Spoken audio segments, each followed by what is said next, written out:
கார்த்திகை தீபம் சரியில்ல. இன்னைக்கு என்ன நடக்க போகுதுன்னு பார்க்கலாம். வாங்க வீடியோக்குள்ள போலாம். தீபா தனியா உட்காந்து புலம்பிக்கிட்டே இருக்கிறாங்க. நான் அவ்வளவு தூரம் சொல்லியும் போயிட்டாரு. பொண்டாட்டிக்காகத்தான் போகாம இருந்தா என்னவா? ச்சே, என்னோட ஃபீலிங்ஸே அவர் புரிஞ்சுக்கலன்னு நினைக்கிறாங்க. அங்க மைதிலி வராங்க. என்ன தீபா கீழே வருவேன்னு பார்த்தேன், இன்னும் வரவே இல்லையே, உனக்கு பசிக்கலையா, வா சாப்பிடலாவான்னு கூப்பிடுறாங்க.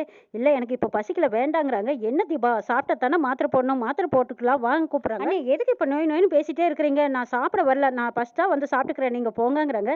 அடி ஏண்டி, நான் சாப்பிட்றதுக்கு தானே கூப்பிட்டேன், அதுக்கே இப்படி எரிஞ்சு விளறேன்னு கேட்குறாங்க மைதிலி. சரி சாப்பாடு தான் வேண்டாங்கிற, ஜூஸ் ஏதாவது எடுத்துட்டு வரட்டாங்கிறாங்க. எனக்கு எதுவுமே வேண்டாம், எனக்கு கொஞ்சம் தனியாக விடுறீங்களாங்கிறாங்க. ஏன் இப்பெல்லாம் இப்படி நடந்துக்கிறான்னு நினைக்கிறாங்க மைதிலி. தீபாவுக்கு முன்னாடி கார்த்தி வந்து நிற்கிறாங்க. தீபா நினைக்கிறாங்க நான் இவங்க ஞாபகமாகவே இருக்கிறதுனால இவர் வந்து முன்னாடி நிற்கிற மாதிரியே தோணுதுன்னு நினச்சிட்டு பேசாமல் இருக்காங்க. தீபா ஓடி வந்து கையை பிடிக்கிறாங்க. கனவுல பார்த்தாலும் கையை நேரில் பிடிக்கிற மாதிரியே இருக்கு, எங்கே பார்த்தாலும் நீங்களாவே எனக்கு தெரியுறீங்கிறாங்க. நான் தான் இங்கே இருக்கேங்கிறாங்க. அப்போ இது கனவு இல்லையா, நிஜம்தானாங்கிறாங்க. நிஜம்தான், நான் தான் இங்கே இருக்கேங்கிறாங்க.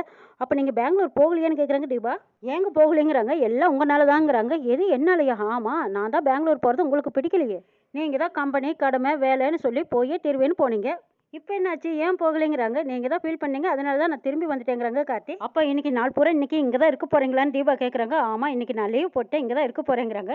மைதிலே ஜூஸ் எடுத்துகிட்டு வந்து தீபா கையில் கொடுக்குறாங்க. தம்பி நீங்கள் இல்லாதனால தான் காலையில் என் மேலே அப்படி எரிஞ்சு விழுந்திருக்கா போல இருக்குங்கிறாங்க மைதிலி. இப்போ பாருங்களேன், அவன் முகத்தை 1000 வாட்ஸ் பல்ப் எரிஞ்ச மாதிரி பளிச்சுன்னு இருக்குங்க. நம்ம வெளியில் எங்கேயாச்சும் போகலாமான்னு தீபா கேட்குறாங்க. போகலாங்கிறாங்க. சரி முதல்ல கோயிலுக்கு போகலாம், அப்புறமா வெளியில் வேறு எங்கேயாவது போகலாங்கிறாங்க. சரிங்கிறாங்க. அதுக்கும் கார்த்தி தீபாவும் கார்த்தியும் கோயிலுக்கு வந்து அர்ச்சனை தட்டும் மாலையும் வாங்கிட்டு போய் சாமி கும்பிட்றாங்க. கோயிலுக்கு வந்தாவே அதில் கிடைக்கிற நிம்மதியும் சந்தோஷமும் தனி தாங்கங்கிறாங்க தீபா. போக என்னால் நம்பவே முடியல, பெங்களூர் போகிறேன்னு சொல்லிட்டு இருந்த நீங்கள் இப்போ என் கூட கோயிலுக்கு வந்திருக்கிறத நினச்சி பார்க்கும்போது எனக்கு சந்தோஷமாக இருக்குதுங்கிறாங்க. இந்த மாதிரி சந்தோஷத்தை நீங்கள் எனக்கு அடிக்கடி கொடுக்கணுங்கிறாங்க. சரிங்க வாங்க போகலான்னு கார்த்தியும் தீபாவும். கார்த்திக்கு தெரிஞ்சவங்க ஒருத்தர் வந்திருக்காங்க. கார்த்தியும் அவங்களும் பேசிகிட்டு இருக்காங்க. அப்போ தீபா சொல்லிட்டு ஒரு கடைக்கு போகிறாங்க. கார்த்திவே வாட்ச் பண்ணிட்டு வந்திருப்பாங்க போல இருக்கு. ரம்யா ஒரு ஓரமாக கார்லேயே நின்று விரைச்சு முறைச்சு பார்த்துக்கிட்டே இருக்காங்க. ரம்யா ஒரு நபரை வர சொல்கிறாங்க. அவர் கையில் இந்த லெட்டரை, அதோ அந்த கடையில் இருக்கிறா பாரு, அவகிட்ட கொடுத்துட்டு நீங்கள் எஸ்கேப் ஆயிருங்கன்னு சொல்கிறாங்க.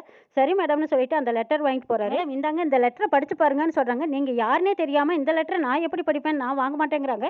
மேடம் லெட்டர் தானே மேடம், இதை வாங்கி படிச்சு பார்க்குறக்கு ஏன் தயங்குறீங்க, இந்தாங்க பிடிங்கன்னு கொடுக்குறாங்க. லெட்டர் இது யார் கொடுத்தாங்க ஒன்றும் புரியலையேன்னு தீபா அதை படிச்சு பார்க்குறாங்க. உயிரா நினைக்கிற உன் புருஷன் இன்னும் கொஞ்சம் நேரத்தில் சாக போறான்னு அந்த லெட்டரில் எழுதியிருக்கு. அதை படிச்சு பார்த்த தீபா அப்படியே திக்கு நிற்கிறாங்க. அங்கங்கே சுற்றி பார்க்குறாங்க. யாரையுமே காணுமே, சந்தேகப்படுற மாதிரி. இது யாரு, இவன் யாரு, இவன் என்னத்துக்காக இப்படி ஒரு லெட்டர் கொடுத்துருக்கான், ஒன்றும் புரியலையேன்னு பயப்படுறாங்க. இந்த லெட்டரை நம்பர் தான் வேண்டாமா, ஒன்றும் புரியலையே, பேசாமல் இந்த லெட்டரை அவர்கிட்ட காட்டி எச்சரிக்கை இருக்க சொல்லலாமான்னு யோசிக்கிறாங்க. திரும்பி பார்க்குறாங்க. தீபா கார்த்திக்கு பக்கத்தில் அந்த இளநி வெட்டிட்டு இருந்தவங்க அருவாளுங்கையுமா வந்துட்டு இருக்காங்க. அதை பார்த்ததும் தீபா கார்த்திக்கு பக்கமா ஓடுறாங்க. அந்த நபரும் வந்துட்டாங்க. வந்ததுமே கார்த்தியை தீபா விசுக்குன்னு இழுத்து விடுறாங்க.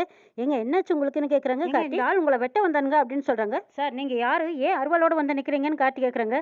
ஐயா நாங்க இளநி வித்து பொழப்பு நடத்துருவேன், நான் போய் உங்களை வெட்ட வருவேனா, உங்களுக்கு எனக்கு என்ன பகை, நான் எதுக்கு வெட்டுறவங்களா, இல்ல இல்ல உங்களை கொல்லத்தான் வந்து அப்பாவி மாதிரி மூஞ்சி வச்சுக்கிட்டு இப்போ மாத்தி பேசுறானுங்க. ஏமா இவர் யாரு என்னன்னு எனக்கு தெரியாது, தேவையில்லாம என் மேல இப்படி எல்லாம் பழி போடாதீங்கம்மான்னு சொல்றாரு அந்த இளநி கடைக்காரர். போய் பேசாத, இவரை வெட்டுறதுக்காக நீ ஆவேசமா இவரையே பார்த்துக்கிட்டு அருவாளோட வந்து இல்ல என்னமா புத்தி கித்தி குழம்பி போச்சான்னு கேட்குறாங்க. இளநிக்காரனை போய் கொலகாரன்னு சொல்கிறீங்களே, இந்த சாமிக்கே அடுக்காதுமாங்கிறாங்க.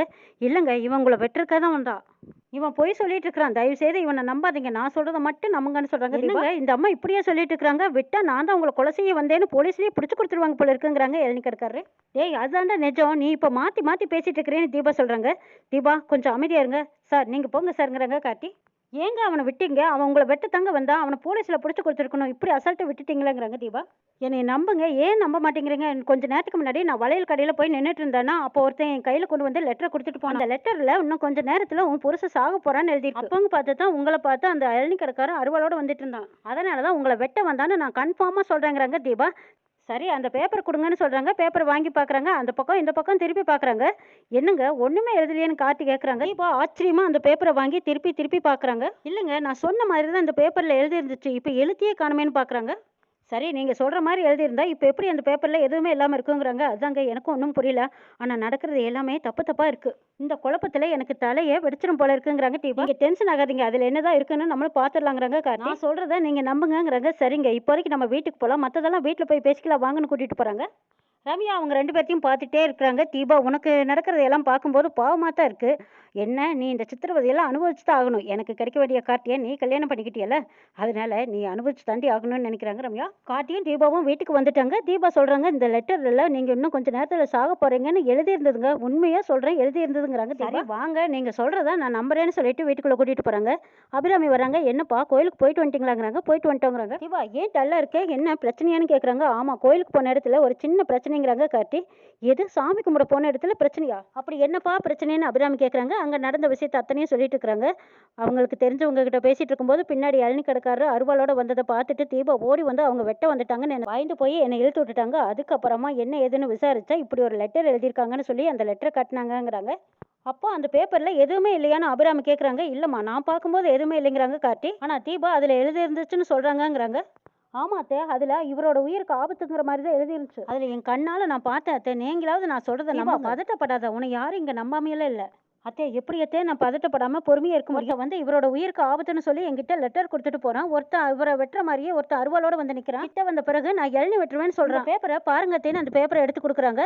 அந்த பேப்பரை அபிராமி திருப்பி திருப்பி பாக்குறாங்க. இதுல ஒண்ணுமே எழுதலையாமான்னு கேக்குறாங்க அபிராமி. இதுல ஏதோ சதி நடக்குது, ஆனா எதுக்காக நடக்குதுன்னு தான் எனக்கு ஒன்றும் புரியலைங்கிறாங்க. தீபா சொல்றது எல்லாம் பார்த்தா யோசிக்க வேண்டிய விஷயம் தான். அவ குடிச்ச ஜூஸ்ல ஏதோ கெமிக்கல் கலந்துருக்குன்னு சொன்னீங்க. இதுலயே ஏதோ தப்பு இருக்கிற மாதிரி தோணுது. இது என்ன ஏதுன்னு நீ பாருப்பான்னு அந்த லெட்டரை திருப்பவும் கார்த்திகையில கொடுக்குறாங்க அபிராமி. உண்மையிலேயுமே என்னை நம்புங்க, அந்த லெட்டர் இருந்தது எல்லாமே உண்மைதாங்கிறாங்க தீபா. நான் தான் நம்புறேன்னு சொல்லிட்டேன்ல, நீங்க டென்ஷன் ஆகாதீங்க, வாங்க போலான்னு ரூம் கூட்டிட்டு போறாங்க. நீங்க ரெஸ்ட் எடுங்க, நான் வந்துடுறேன்னு சொல்லிட்டு கார்த்தி கிளம்புறாங்க. கார்த்தி இன்ஸ்பெக்டருக்கு ஃபோன் பண்றாங்க. சார் நீங்க எங்க இருக்கீங்கன்னு கேக்குறாங்க. ஸ்டேஷன்ல தான் இருக்கேன் கார்த்திங்கிறாங்க.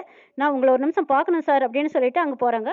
தீபா அதையவே யோசிச்சுட்டு இருக்கிறாங்க. ஒரு ஆள் கொண்டு வந்து லெட்டர் கொடுத்தான். அதை பிரிச்சு படிக்கும்போது படிச்சு பார்த்தேன். திரும்பவும் கார்த்தி கிட்ட கொடுக்கும்போது அதுல எழுத்தையே காணுமே அப்படின்னு யோசிக்கிறாங்க தீபா. கார்த்தி அந்த லெட்டர் எடுத்துட்டு போய் சரவணன் கையில கொடுக்குறாங்க. அப்போ இந்த பேப்பரில் என்ன எழுதிருந்துச்சுன்னு உங்களுக்கு தெரியணுமான்னு கேட்குறாங்க இன்ஸ்பெக்டர். ஆமாம், தீபா போய் பேச மாட்டாங்க, ஆனால் இதில் என்ன எழுதிருந்ததுன்னு கண்டுபிடிக்கணுங்கிறாங்க. கண்டிப்பாக கண்டுபிடிக்கலாம் கார்த்தி. இந்த மாதிரி மேஜிக் பெனெல்லாம் மார்க்கெட்டில் நிறையவே கிடைக்குது. இந்த மாதிரி ஒரு 2-3 கேஸையும் நான் பார்த்துருக்கேங்கிறாங்க. மேஜிக் பெனால் எழுதுனா கொஞ்ச நேரம் தான் இருக்கும், அதுக்கப்புறம் காணாமல் போயிடும். அதே மாதிரி தான் இந்த பேப்பர்லையும் எழுதியிருப்பாங்கன்னு நான் நினைக்கிறேன்னு சொல்கிறாங்க இன்ஸ்பெக்டர். 1 மணி நேரம் டைம் கொடுங்க. என் ஃப்ரெண்டு இந்த மாதிரி இதில் தான் வேலை பார்த்துட்டு இருக்காரு. அவர்கிட்ட கொடுத்தோம்னா அது என்ன ஏதுன்னு கண்டுபிடிச்சிடுவாரு. கமாட்டிக்கிலேருந்து எல்லாம் கண்டுபிடிச்சிடலாங்கிறாங்க இன்ஸ்பெக்டர். கொஞ்சம் சீக்கிரமாக கண்டுபிடிச்சிங்கன்னா எனக்கு கொஞ்சம் ஹெல்ப்பாக இருக்கும்னு கார்த்தி சொல்கிறாங்க. கண்டுபிடிச்சிடலாம், நீங்கள் கவலைப்படாதீங்கன்னு சொல்லிட்டு கான்ஸ்டபிளை கூப்பிடுறாங்க.